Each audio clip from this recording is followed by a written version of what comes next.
जमात के छोड़ने के 15 उज़्र हैं। 15 उज़्र की बिना पर जमात को छोड़ सकता है। सबसे पहले जमात को छोड़ने का जो उज़्र फुक़हा ने लिखा है, नमाज के सही होने के लिए जो शराइत हैं, मसलन पाकी का न होना, सतर ढांपने के लिए कपड़े का न होना, मसलन बंदे के लिए इतने कपड़े नहीं कि मस्जिद जा सके, तो इस उज़्र की वजह से जमात को छोड़ सकता है। या मस्जिद के जाने वाले रास्ते में सख्त कीचड़ है, मस्जिद के रास्ते में सख्त कीचड़ है, तो इस बिना पर जमात को छोड़ सकता है।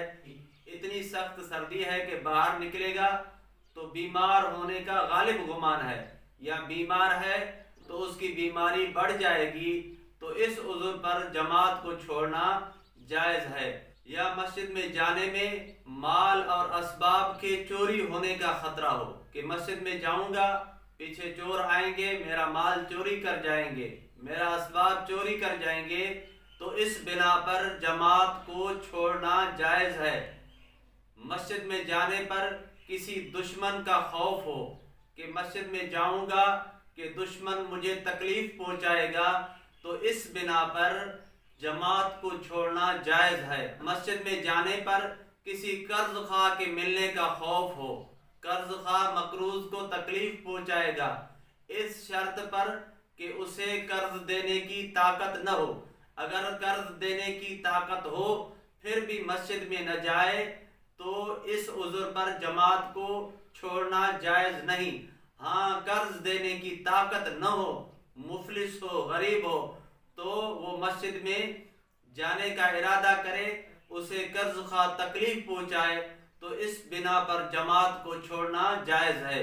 अगर मकरूज को कर्ज देने की ताकत है फिर भी मस्जिद में जमात के साथ शरीक नहीं हो रहा, तो उसे जालिम तस्वर किया जाएगा। इस हालत में उसे जमात छोड़ने की इजाजत नहीं है। या सख्त अंधेरा हो कि मस्जिद का रास्ता उसे दिखाई न देता हो, तो इस हालत में फुक़हा ने लिखा है कि जमात को छोड़ना जायज़ है। या रात का वक्त है, सख्त आंधी तूफान है, तो सख्त आंधी तूफान के वक्त भी मस्जिद को न जाना और जमात को छोड़ना जायज़ है। या किसी मरीज की खिदमत में मसरूफ़ है और दूसरा कोई आदमी मरीज के साथ नहीं है कि अगर मैं जाऊंगा मस्जिद में नमाज अदा करने के लिए तो मरीज की तकलीफ बढ़ जाएगी, तो इस हालत में जमात को छोड़ना जायज़ है।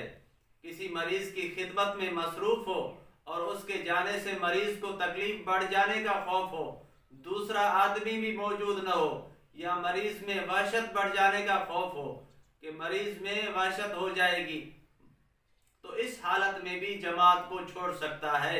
या खाना तैयार है और इसको सख्त भूख है, तो मस्जिद में जाऊंगा, नमाज अदा करूंगा, तो मेरा ध्यान और मेरा ख्याल खाने की तरफ जाएगा, तो इस हालत में भी जमात को छोड़ना जायज़ है। या सख्त पेशाब और पाखाने का मालूम हो, तो उस हालत में भी जमात को छोड़ना जायज़ है। या सफ़र का इरादा है, अगर जमात के साथ नमाज अदा करूंगा तो मेरे साथी, मेरा काफिला निकल जाएगा, तो उस हालत में भी जमात को छोड़ना जायज़ है। इस मसले पर रेलगाड़ी को कियास नहीं कर सकते, क्योंकि एक रेल जाएगी दूसरी आएगी। हाँ, अगर रेल में बैठा है, उसका सामान है या बच्चे हैं, अगर जाऊंगा तो रेलगाड़ी निकल जाएगी, तो उसके लिए जमात को छोड़ना जायज़ है। या फिक़ही मसाइल पढ़ाने में मसरूफ़ इतना हो कि बिल्कुल उसके पास टाइम नहीं है, तो दीन सिखाने में मसरूफ़ हो, तो जमात इस शर्त पर छोड़ सकता है कि पहले भी जमात छोड़ने का आदी न हो और बाद में भी जमात छोड़ने का आदी न बने। तो इस हालत में वो मुदर्रिस जो फ़िक़ही काम में, दीन सिखाने में मसरूफ़ है, तो उस मसरूफियत की बिना पर जमात को छोड़ सकता है।